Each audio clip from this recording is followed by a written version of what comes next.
Dharmavaram TDP incharge Paritala Sriram సంచలన వ్యాఖ్యలు చేశారు. టికెట్ కోల్పోయిన తర్వాత తొలిసారి మాట్లాడిన పరిటాల శ్రీరామ్, ధర్మవరంలో సింబల్ మాత్రమే లేదు, మిగిలిందంతా సేమ్ టు సేమ్. టికెట్ రానంత మాత్రాన పారిపోయే వ్యక్తిని కాదు. కొందరిలాగా ఓటమి తర్వాత కార్యకర్తల్ని వదిలేసే టైపు కాదు నేను. త్యాగం మాటల్లోనే కాదు, చేతుల్లో కూడా చూపించాం. కష్టం వచ్చినా నష్టం వచ్చినా నా ప్రయాణం ధర్మవరంలోనే. 5 ఏళ్ల క్రితం శ్రీరామ్ వేరు, ఇప్పుడు శ్రీరామ్ వేరు. ధర్మవరంలో ప్రతి కార్యకర్త ధైర్యంగా అడుగు ముందుకు వేయండి. బీజేపీ అభ్యర్థి సత్యకుమార్ని గెలిపించాల్సిన బాధ్యత మనదే. ఇప్పటికే ధర్మవరం పేరు ఢిల్లీలో వినిపించింది. ఎన్నికల తర్వాత అది మారుమోగాలి. సత్యకుమార్ వెనుక శ్రీరామ్ ఉన్నాడని వైసీపీ నాయకులకు గట్టిగా హెచ్చరించి చెప్పండి. ధర్మవరం మంచి కోసం, ధర్మవరంలో టీడీపీని నమ్ముకొని ముందుకొచ్చిన కార్యకర్తలు నాయకుల కోసం ఎటువంటి త్యాగాలకైనా సిద్ధమని చెప్పి గతంలో చాలాసార్లు మేము కూడా స్టేజ్లు ఎక్కి బ్రహ్మాండంగా మాట్లాడడం జరిగింది. కానీ ఈరోజు మన ధర్మవరం కోసం, మన కార్యకర్తల కోసం, మన నాయకుల కోసం ఒక చిన్న త్యాగం చేయాల్సి వచ్చింది. దానికైనా సిద్ధమై మన వాళ్ళు బాగుపడతారంటే దానికి కూడా సిద్ధమై ఎందుకు రావడం. దీన్ని నా దురదృష్టంగా కాకుండా అదృష్టంగానే నేను భావిస్తున్నాను. ఎందుకంటే ధర్మవరం వాస్తవంగా నన్ను చాలా మార్చింది. ఈరోజు మీరు చూస్తాంటే శ్రీరామ్ అనేవాడు 5 ఏళ్ల కిందట ఉన్న శ్రీరామ్ కాదు. ధర్మవరంలోకి వచ్చినాక ధర్మవరంలో మీ అందరితో, ఇక్కడ ఉన్న వారందరితో పరిచయాలయ్యి మీ అందరితో కలిసి నేను ముందుకు పోయే కొద్దీ మీ దగ్గర నుంచి, ఈ ప్రాంతం నుంచి కూడా చాలా నేర్చుకునే అవకాశం వచ్చింది. మామూలుగా ఎట్లా చెప్తారంటే, ఏ వ్యక్తి అయినా పుట్టిన తర్వాత మొట్టమొదటి గురువు తల్లి, తర్వాత తండ్రి, ఆ తర్వాత స్కూల్లోకి పోతే టీచర్ ఉంటాడు. నాకు ధర్మవరం అనేది 4వ గురువు అయింది. జీవితంలో ఏ రకంగా ముందుకు పోవాలి. ఇప్పుడున్న ఈరోజు పార్టీని ఒక స్థాయికి, పార్టీని నిలబడితే గెలిచే స్థాయికి, అంటే జెండా పట్టుకొని బయటికి రావాలంటే భయపడే దగ్గర నుంచి, జెండా పట్టుకొని రోడ్డు మీద తిరిగితే ఏమనుకుంటాడో, ఎవడు చూస్తాడో అనే ఆలోచన చేసే దగ్గర నుంచి, అదే కండువా జెండా వేసుకునేవాడిని మాట్లాడిస్తే మాకేమవుతుందో అని ప్రజలు భయపడే పరిస్థితి నుంచి ఈరోజు ధైర్యంగా తెలుగుదేశం పార్టీ ఇక్కడ గెలవబోతానని చెప్పి తొడగొట్టి చెప్పే పరిస్థితికి ఈరోజు మీరందరూ తీసుకొని వచ్చినారంటే మనందరి సమిష్టి కృషి అనే విషయాన్ని కూడా మనం అందరూ ఒక్కసారి మనం గుర్తు చేసుకోవాలి. అంటే ఈరోజు పార్టీ ఏదనేది పక్కన పెట్టండి. ఈరోజు సత్యకుమార్ అనే వ్యక్తిని ఒక మంచి వ్యక్తిగా, మన ధర్మవరాన్ని అభివృద్ధి చేసి ముందుకు నడిపించే వ్యక్తిగా మనం అంతా చూడాల్సిన అవసరం ఉంది. అన్నిటికంటే ముఖ్యంగా సత్యకుమార్ని చూసినప్పుడు పరిటాల శ్రీరామ్ మాత్రమే మీకు కనపడాలి అనే విషయాన్ని మీకు ఈరోజు బీసీలకు ఒక ముఖ్యమైన అవకాశం వచ్చింది. దాకా మనకు వచ్చిన అవకాశాన్ని మనం ఈరోజు సద్వినియోగం చేసుకోవాల్సిన అవసరం ఉంది. మనమంతా సద్వినియోగం చేసుకొని దాన్ని నిలబెట్టుకోవాల్సిన అవసరం ఉంది. ఈరోజు మేము చేసిన త్యాగానికి ఒక అర్థాన్ని వెతకాల్సిన అవసరం బీసీ సోదరులు ప్రతి ఒక్కరి మీద బాధ్యత ఉందనే విషయాన్ని ఇంకొకసారి గుర్తు చేస్తాం. గ్రామాల్లోకి వెళ్ళండి, చెప్పండి మనకు ఒక అవకాశం వచ్చింది. ఆ అవకాశం అనేది పరిటాల శ్రీరామ్ అనే వ్యక్తి త్యాగం నుంచి వచ్చింది కాబట్టి దాన్ని నిలబెట్టాలి మనము అని చెప్పని ప్రతి ఒక్కరికి తిరిగి, ఇంటింటికి తిరిగి మీరు అందరూ చెప్పుకోవాల్సిన అవసరం ఉంది. చెప్పి అందరినీ ఓటుకు తీసుకురావాల్సిన అవసరం ఉందనే విషయాన్ని కూడా మీకు అందరికీ తెలియజేస్తున్నాం. ఈరోజు అందరూ చెప్తున్నారు మనకు ఒక పెద్ద వ్యక్తి, ఒక పెద్ద నాయకుడు మన నియోజకవర్గానికి రాబోతున్నాడు అని.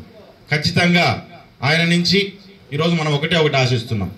మనము వెనక్కబడిన అభివృద్ధిని ముందుకు తీసుకెళ్లే పరిస్థితుల్లో ఆయన మనతో పాటు సహకరించి మనతో పాటు నడుస్తాడని చెప్పి కూడా నేను మనస్ఫూర్తిగా ఆశిస్తున్నాను. ఎందుకంటే పై స్థాయిలో ఉన్నారు. ఈరోజు మనం ముఖ్యంగా బతలపల్లి, తాడిమేరే చూసుకున్నామంటే చాలా చోట్ల ఇంతవరకు హౌసింగ్ కూడా లేని దుస్థితి గత 5 ఏళ్ల నుంచి మనం చూస్తూ వస్తాము.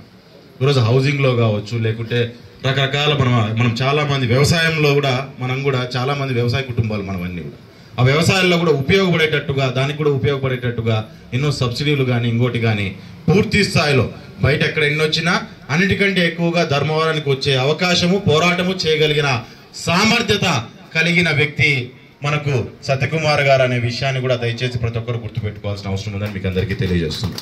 పరితరులు కూడా మీరు కూడా చాలా మాతో పాటు కలిసి ఈ గత 5 ఏళ్ళు కూడా అన్ని ఇబ్బందులు పడి పోరాటాలు చేసి మీరు ముందుకు నడిపించడం జరిగింది మమ్మల్ని. ఈరోజు అరే ఎట్లా వేరే పార్టీలో లేకుంటే ఎక్కడో జరిగిన సంఘటనలో మనల్ని ఎట్లా ఏమన్నా ఇబ్బంది పెడతాయా అనే ఒక చిన్న సంకోచాలు ఉండొచ్చు. కానీ ఒక విషయం మీకు చెప్తున్నాను నేను, మీరు మా కోసం ఏ రకంగా అయితే నిలబడి మమ్మల్ని అంతా ముందుకు నడిపించారు. ఎందుకంటే ధర్మవరంలో ఉన్న మైనార్టీ సోదరులకు మా కుటుంబానికి చాలా మంచి అభినవ సంబంధం ఒకప్పటి నుంచి ఉంది. ఎప్పటి నుంచి, మా నాయన ఉన్నప్పటి నుంచి ఉంది. ఆ రోజు నుంచి ఉంది. ఖచ్చితంగా మీకే సమస్య వస్తుందంటే ఆ సమస్యను ఎదుర్కోవడానికి మీ ముందు నిలబడేవాడు పరిటాల శ్రీరామ్. ఆ విషయాన్ని ఒకటి మిమ్మల్ని ఆ ఇబ్బందుల్లోకి తీసుకుపోయే పరిస్థితికి తీసుకురాను. ఒకవేళ సమస్య వచ్చిందంటే నన్ను దాటి మీద వరకు రావాలనే విషయాన్ని దయచేసి మీరు గుర్తుపెట్టుకోవాలా, 10 మందికి చెప్పాలని కూడా మీకు అందరికీ నేను తెలియజేస్తున్నాను. ఈరోజు ఏ రకంగా అయితే తెలుగుదేశం గవర్నమెంట్ ఉండి ఇక్కడ తెలుగుదేశం ఎమ్మెల్యే ఉంటే ఏ రకంగా మనం ముందుకు పోతామో దారే రకంగానే రేపు పొద్దున కూడా మనం ముందుకు పోబోతున్నాం. దాంతోపాటు గత 5 ఏళ్ళు మీరు పడిన సమస్యలు, కష్టాలు, ఇబ్బందులు ప్రతి ఒక్కదాన్ని కండ్లారా చూసిన వ్యక్తిగా నెక్స్ట్ 5 ఏళ్ళు ధర్మవరంలో నిలబడుకొని ఆ ప్రతి సమస్యని తీరుస్తానని చెప్పి కూడా మీకు అందరికీ నేను తెలియజేస్తున్నాను. ఈరోజు వైఎస్ఆర్ వాళ్ళు కూడా చాలా మంది మాట్లాడుతుంటారు, నెమ్మది బయటకు వచ్చినారు. గత 4 రోజులు గ్యాప్ పడింది కదా, బాగా గ్యాప్ పడింది కాబట్టి బయటకు వస్తున్నారు, బయటకు వచ్చి మాట్లాడుతున్నారు, ఎగురుతున్నారు, లేస్తున్నారు, మళ్ళీ కూర్చున్నారు కూడా పైకి లేబట్టినారు. కానీ ఒక విషయం వాళ్ళకి బాగా చెప్పండి. మీరంతా తెలిసిన వాళ్ళు ఉంటారు కదా ఊళ్ళో, ఒక విషయం ఏం చెప్పాలంటే మీరంతా రే సత్యకుమార్ కాదురా వెనకల శ్రీరాముని కూడా చూడండి అని చెప్పి. ఆయన కాదు, ఆయన ఒకనే కాదు, ఆ వెనకల శ్రీరామ్ కూడా ఉంటాడు, అతన్ని కూడా మళ్ళీ ఇంకోసారి ఆయన కూడా చూడండి. రేపు పరిస్థితులు ఏ రకంగా ఉంటాయనేది మీరు కూడా జాగ్రత్త. దయచేసి కలిసి రండి, కలుపుకుంటాం. ఎదురుపోయినారా వ్యతిరేకమే, కొడతానంటే ఢీ కొట్టేకి సిద్ధంగా ఉంటామనే విషయాన్ని ప్రతి ఒక్కరు మీరు అందరూ కూడా చెప్పాలి. ఎందుకు సత్యకుమార్ గారు వచ్చిన ఒకే ఒక నమ్మకంతో ఏంటంటే ధర్మారం నా కొడుకు మొండినా కొడుకులు మాట ఇచ్చినారంటే గట్టి నిలబడతారు అలా అనే ఒకే ఒక నమ్మకం ఉందన్నమాట. ఆయన మనసులో ఒకే ఒక నమ్మకం ఉంది. వాళ్ళని ఎవరిని అడిగినా కానీ బీజేపీ వాళ్ళని ఒకటే చెప్తున్నారు, మొండినా కొడుకులు మీ వాళ్ళు మాట ఇచ్చినా నిలబడతారు. ఈ నమ్మకం ఉంది, మాకు నమ్మకం ఉంది కాబట్టి ధైర్యంగా అడుగు ముందుకు వేయగలుగుతున్నాము అని చెప్తున్నారు వాళ్ళు. అంత నమ్మకం పెట్టుకుని మన దగ్గరికి వస్తున్నారు, మన మీద ఆధారపడి మన దగ్గరికి వస్తున్నారు. కాబట్టి బాధ్యత కూడా మనకు మరింత పెరుగుతుంది అనే విషయాన్ని ఒకసారి గుర్తు చేసుకోండి. ఈ మాట అనేది ఈరోజు మనం గెలిపించుకొని ముందుకు తెలుసుకొని పోతే ధర్మవరంలో ఉన్న తెలుగుదేశం క్యాడర్ పేరు ఢిల్లీ వీధుల్లో తినపడుతున్నారు. ఆడిన పడేటట్టుగా మనం పని చేసుకోవాలా. కాబట్టి దయచేసి ప్రతి ఒక్కరూ ముందుకు వచ్చి మేము కూడా అందుబాటులో ఉంటాం, అంతా కలుద్దాం, గట్టిగా పోరాటం చేద్దాం, ధర్మవరానికి మంచి జరిగేటట్టుగా మనం ముందుకు తీసుకొని పోదాం. ఒక విషయాన్ని అయితే మీరు మరీ చెప్తున్నాను, ఏ విషయానికైనా నేను అనేవాడు ఖచ్చితంగా ఇక్కడ ఉంటాను. ఏ సమస్యకైనా మీకు రేపు పొద్దున సమాధానం చెప్పేవాడిని, మిమ్మల్ని సలహా ఇచ్చేవాడిని, మీ సమస్య తీర్చేవాడిని నేను ఖచ్చితంగా ఇక్కడ ఉంటానని చెప్పి మీకు అందరికీ నేను తెలియజేస్తున్నా.